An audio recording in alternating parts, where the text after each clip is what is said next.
반갑습니다. 농부사 임동규라고 하고요. 베지닥터 대표이며 현재 현성요양병원의 연구소장으로 있습니다.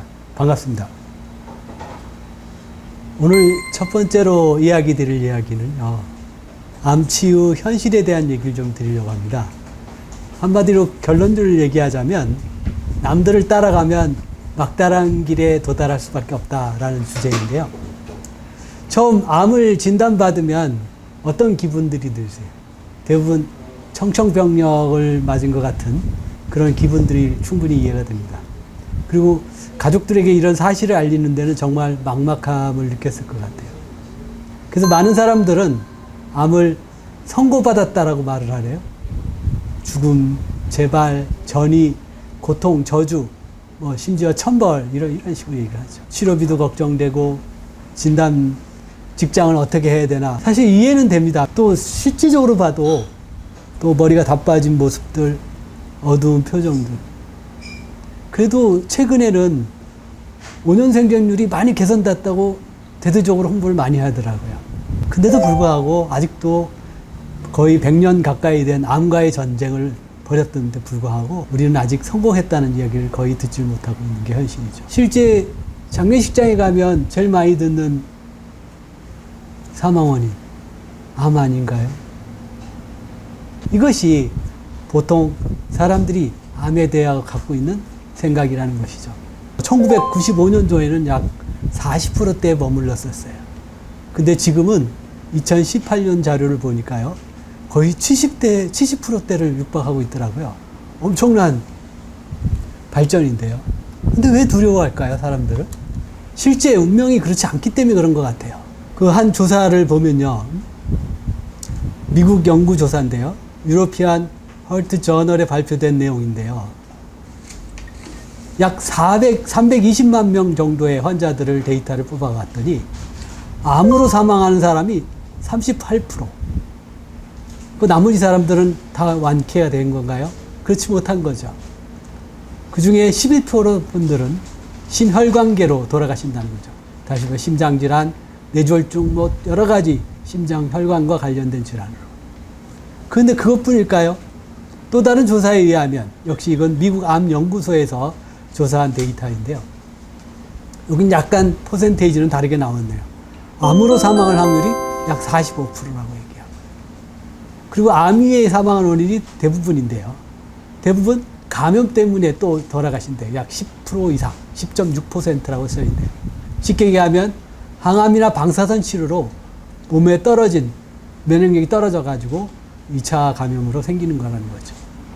그렇지 않으면 암에 의한 혈전 생성, 즉 심장병과 뇌졸중으로 돌아가시고, 그 밖에 고지혈증, 여러 고혈압, 후유증으로, 그리고 그렇지 않으면 자살로 돌아가시는 것이 현재 암 환자분의 운명이라고 얘기하더라고요. 자, 그래서 좀 더 건강하게 아직 암으로 진단되지 않은 상태에서 고령을 맞았다면 어떨까요? 5명 중 2명, 즉 85세 이상 고령자 중 5명 중 2명은 치매에 걸린다고 합니다. 이게 우리의 현실이라는 거죠. 암에 걸리는 거나 암에 걸리지 않는 거나 뭐가 다를지 저는 잘 구분이 안 될 정도로 현재 우리의 모습이 이렇다는 거죠. 혹자는 이렇게 얘기해요. 아니, 나이가 들면 치매도 올 수 있고 아프고 그런 거 아니냐. 그럼 제가 다시 한번 되묻지요. 장수초는요, 저희보다 훨씬 더 고령화 환자들이 많아요. 100세 노인들이 굉장히 많다고 또 알려져 있죠. 거기에는 병원도 없어요. 그럼 거기는 모두 환자이고 골골할까요? 안 그렇지 않습니까? 뭔가 우리는 다른 생각을 해야 될 때가 온 거라는 거죠. 자, 그래서 여러분들이 보통 사람과 다른 운명을 원한다면 어떻게 할까요? 재발 없는 완치, 암 자유를 원한다면 성경 말씀을 잠깐 언급하자면요, 이사야서 55장 8절에 이런 말씀이 있습니다. 나의 생각은 너희의 생각과 다르며 너희의 길은 나의 길과 다르다. 즉 모두가 가는 길이 아닌 나의 길을 찾아야 되지 않겠느냐라고 하는 것이죠. 참고로 저는 기독교인은 아닙니다. 하지만 성경 말씀을 자주 이용하는 편이긴 한데요. 따라서 오늘 저는 여러분과 약속을 드리고 싶은 것은 뭐예요? 우리의 목표를 약속드리고 싶어요. 저는 단순한 5년 생존율이 아니라 재발 없는 삶, 질병에서 자유로운 삶, 또 삶의 질이 높은 삶, 더군다나 암이나 이런 질병에 대한 두려움이 없는 삶, 결국 행복한 삶이 되겠지요. 그것이 단 1년 살더라도 그런 삶을 약속드리고 싶어요. 그런데 사실 1년만 사는 건 아니에요. 이렇게 살다 보면 저절로 아주 오랫동안, 보통 건강하다는 사람보다 못지않게 암 환자라 하더라도 오래 살 수 있는 그 길을 여러분과 오늘 살펴보려고 합니다. 암 자유라고 얘기하는 사람들은 암이 없는 세상인가? 또 질병에서 자유, 그러면 질병이 없는 세상? 바이러스가 없는 세상? 코로나가 없는 세상? 그런 건 아닙니다.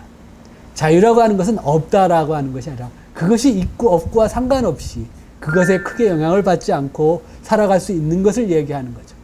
쉽게 얘기하면 이런 거예요. 칼이 있어요. 이 칼을 만약에 주방에서는 어떻게 날카로울수록 좋겠죠.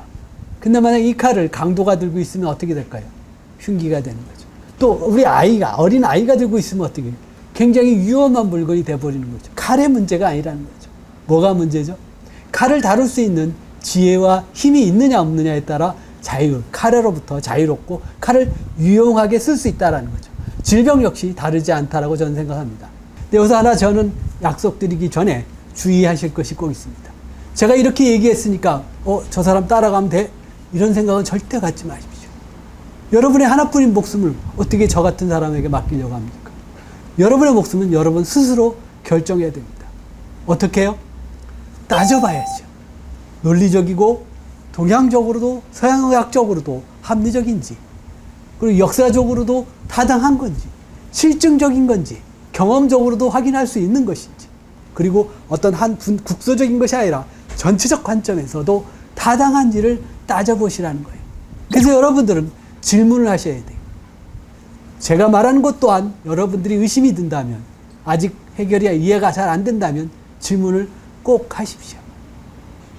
아인슈타인은 이런 말을 했습니다. 가장 중요한 것은 뭐라고요? 질문하는 것을 멈추지 않는 것이라고 했어요. 왜 그럴까요? 질문을 해야만이 진정한 오리 없는 길을 찾을 수 있기 때문이라는 거죠.